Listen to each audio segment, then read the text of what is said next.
Good morning. So today I have Alex with us, who is a starter, builder, founder, contributor, planner, driver, a lot of things, but that involves a lot of innovation and a lot of thinking. He is known to developing results when it comes to product-led strategies for companies ranging from bootstrap startups out of garage to large international brands such as HBO, NBC, and the NFL. Let's welcome Alex on 10 Minutes of Hiring Wisdom, where he will tell us about how his experience has been, what he has learned along the way, and what and how we can learn from his journey. Hi, Alex. How are you doing today? All right. Hey, Manal, I'm doing good. Thanks for having me. Of course. So, Alex, can you tell us about where you work, what your position is within the company? Sure. So I'm the vice president of growth for a company called Minibar Delivery. We're an on-demand alcohol delivery platform, so we help people get their favorite bottle of alcohol right to their doorstep in under 60 minutes. So we've been pretty busy over the last 18 months or so. I think people will like drinking from home, especially during COVID when they don't feel like going out. But my next question would be there are a lot of apps that help in delivering food and stuff like that as well. So, why specifically an app that delivers just alcohol within 60 minutes? Just curious. Yeah, so we actually started before a lot of those larger ones started up, and I think like with anything, there's a niche for nearly every kind of delivery, and we just happened to take the alcohol one back in 2015 is when we started. Okay, and how has the company been doing specifically when it comes to the COVID and everything? I mean, it makes sense that people would be staying at home wanting to get a drink, but can you maybe elaborate on how the change was like for your company within? Yeah. So we obviously saw a lot of growth during the pandemic. It turns out a lot of people, when they were stuck at home and they weren't able to go to bars, still wanted to have a drink. So we kind of helped fill that need and got a lot of our deliveries out. And so the way our company works, we work with local liquor stores, and then those liquor stores will deliver the alcohol to the customer. So we kind of serve as the middleman, but we work very, very closely with all those local mom and pop shops to get everything delivered. So we had a lot of our liquor store partners asking for a lot of help as things kind of ramped up early in the pandemic, and we did our best to make sure that we could get them keep them busy. Okay, and when it comes to like the way your company operates and everything, how was it like? Did your company grow when it comes to hiring people? Did you guys have to cut down on people? What was the process like that within? Well, we certainly couldn't cut down, especially early on. One of the roles that we hired the most for, and we're still hiring for today, are customer service roles.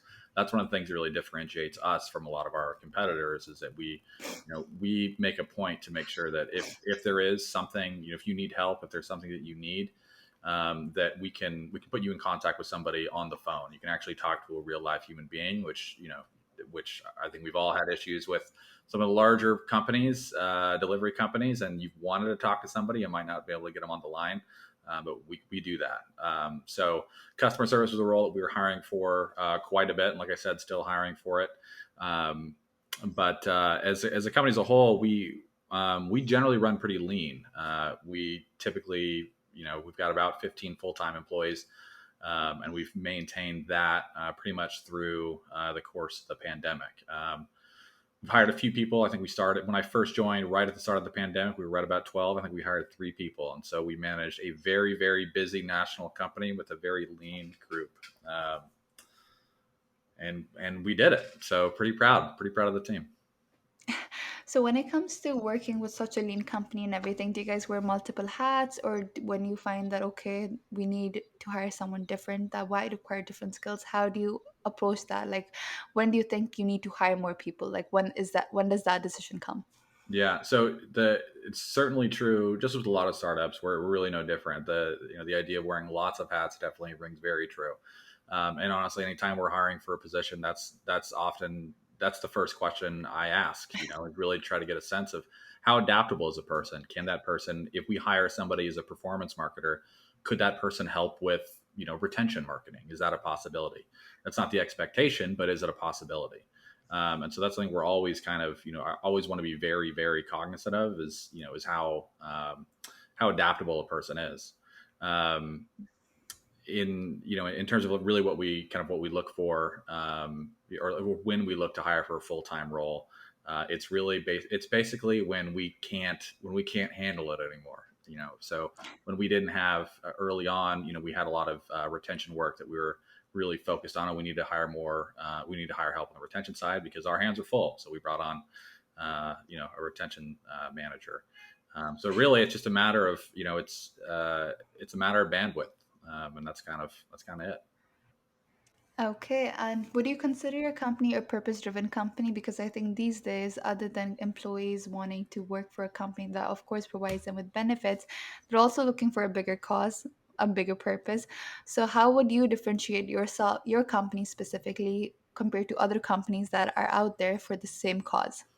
Well, it's tough to say. It's tough to compare us to something as purpose driven as somebody is in like doing nonprofit work or something. I mean, at the end of the day, we are bringing alcohol to a customer. So I'd be lying if I said we were really really changing the world. I'd like to say we are having an impact on people's days. We can make people happier and celebrate those really important moments. But at the end of the day, it's for us. It's really about making people happy. And I think that's what we're good at. If it's making people happy and people are getting happy by having a drink at home, I mean, it makes sense because Right. I think you need to be aware and you need to make sure that even if it's the smallest step that you're taking, it matters. It does matter to other people. So it definitely makes sense. My last question for you, Alex, would be because you've been in this position for quite a while, you've had quite higher positions at different companies as well. What is some key piece of advice that you would have for job seekers out there that would help them in their job seeking process?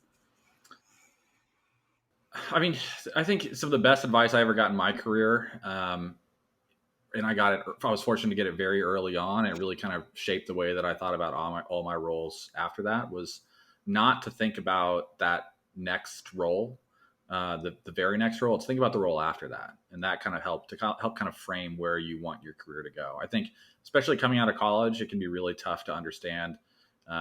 What you for some people, it can be very tough to understand what you want to do for the rest of your life. I knew I wanted to work in tech, but I wasn't entirely sure about where the end game was. And so what really helped me was try to understand, okay, I can look for a performance marketing role or whatever, but what I want to do after I get that performance marketing role. I think one of the big differences between how a lot of our careers today, our generation's careers today, as opposed to what our parents went through. A lot of our parents worked in one industry or one company almost their entire lives. Whereas it's much more common for our generations today to work in multiple companies. And so sometimes it kind of helps to think about that, not the job you want today, but what's the job you want tomorrow. And I think if you start to think of it that way, it helps provide a little bit more clear of a picture long term of what, where your career is going to go. I love that. Never heard of that advice before, but I can definitely see myself using this because I think a lot of us usually want to make sure that we can see the bigger picture, but usually we forget that, okay, we might not be able to get the bigger picture right now, but eventually we might be able to get there, which is something that's super important. Right. So thank you for sharing that. But Alex, thank you so much for coming on the show, for sharing about your wonderful company. It definitely matters that you are able to provide people happiness when it comes to getting alcohol within their footsteps by just going on an app asking for a delivery. So thank you so much. But Alex, I hope you have a great rest of your day and I hope you continue to make people happy. Thank you. Thank you, and I appreciate it.